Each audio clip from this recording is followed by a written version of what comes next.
नमस्कार, आपसे मेरा नाम है शुक्र यादव एडवोकेट और मैं आप सभी के लिए लीगल एडवाइजर वीडियोस अपलोड करता हूं जो कि आप सब लोग लाइक करते हैं, पसंद करते हैं, शेयर करते हैं और सब्सक्राइब भी करते हैं। अब तक नहीं किया तुरंत करिएगा और दूसरे लोगों तक जरूर इस जानकारी को शेयर करिएगा। देखिए, सबसे पहले मैं आपको ये बताना चाहूँगा कि बहुत सारे ऐसे हस्बैंड्स हैं जिनके दिमाग में एक बात डाल दी गई है कि आपकी पत्नी है तो भैया आपको मेंटेनेंस देना ही पड़ेगा। ऐसा सच है या फिर नहीं?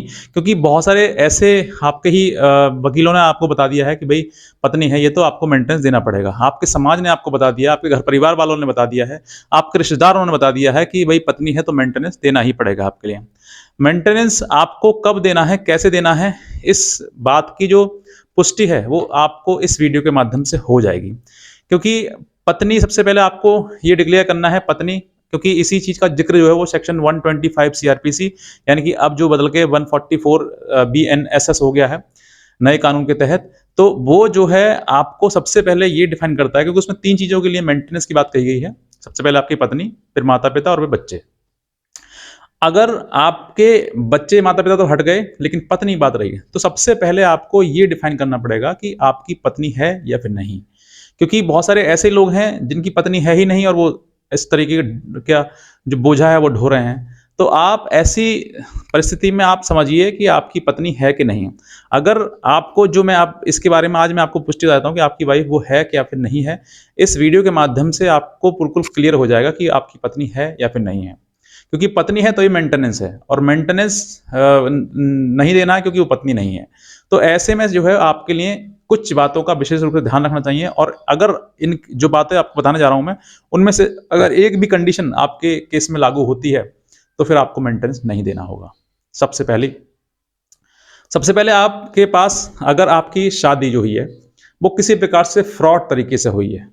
फ्रॉड का मतलब कुछ बात छिपाई गई है, या फिर लड़की नाबालिग थी या लड़का नाबालिग था, या फिर किसी ऐसी चीज़ें जो कि आप लड़की पहले से शादीशुदा थी, इस तरीके से मतलब या फिर लड़का शादीशुदा था पहले से, कुछ भी ऐसी चीज़ें सामने आती हैं और आपकी शादी हो गई है, तो अब जो है आपको ये शादी शून्य करार करनी पड़ेगी।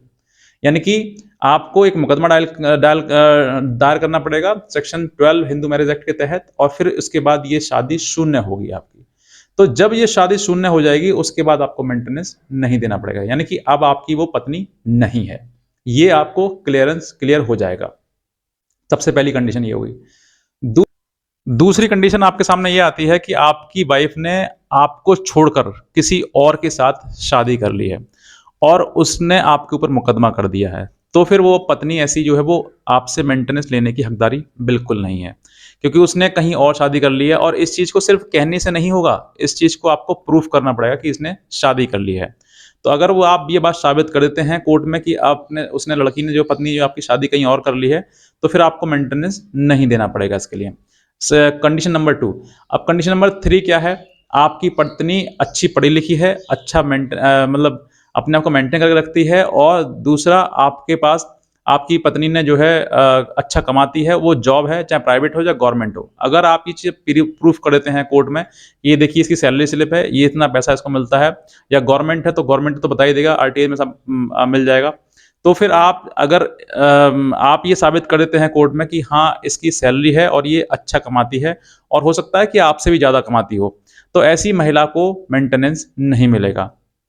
ये 3 पॉइंट्स थे। अगर आपको आपके केस में 3 में से कोई सा भी अगर एक भी फिट होता है, तो आप मेंटेनेंस देने के अधिकारी बिल्कुल भी नहीं है और ना ही पत्नी इस स्थिति की अधिकारी है। क्योंकि उसने जो है इन सब चीज़ों में जो 3 पॉइंट्स हैं, इसी के आधार पर आपकी पत्नी को आपको मेंटेनेंस नहीं देना पड़ेगा। और अगर किसी भी और इसके अलावा अगर कोई कंडीशन आती है आपके सामने और ऐसी चीज़ सामने आती है, तो आप पहले अपने वकील साहब से संपर्क करें, इसे बताएँ कि सर इस तरीके की चीज़ें हमारे सामने आ रही हैं और हमारी कंडीशन ये है, तो क्या हमें मेंटेनेंस देना पड़ेगा?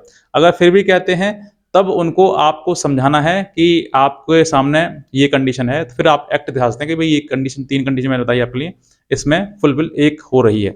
तो आप ऐसे अगर परिस्थिति में फँसे हुए हैं कि भई मेंटेनेंस देना ही होगा हमें, क्या देना ही होगा, तो आज आपको क्लियर हो जाएगा कि आपको किस प्रकार की पत्नी को मेंटेनेंस देना है। वैसे सिंपल साधारण अगर आपकी मैरिज हुई है, जैसे होती है विदाउट किसी फ्रॉड के या किस तरीके से, तो फिर आपको मेंटेनेंस देना पड़ेगा, क्योंकि पत्नी जो है वो कुछ कमाती भी नहीं है, उसने कोई शादी भी नहीं करी है।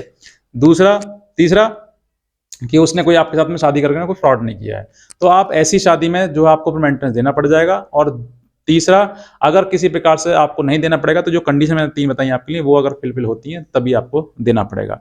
तो बस मैं इतना ही कहना चाहूँगा, अगर आप कोई लीगल हेल्प हमसे चाहते हैं तो आप हमारे दिए हुए नंबर पर हमें संपर्क कर सकते हैं, हमारी लीगल हेल्प भी ले सकते हैं। आज का वीडियो देखा आपसे बहुत धन्यवाद।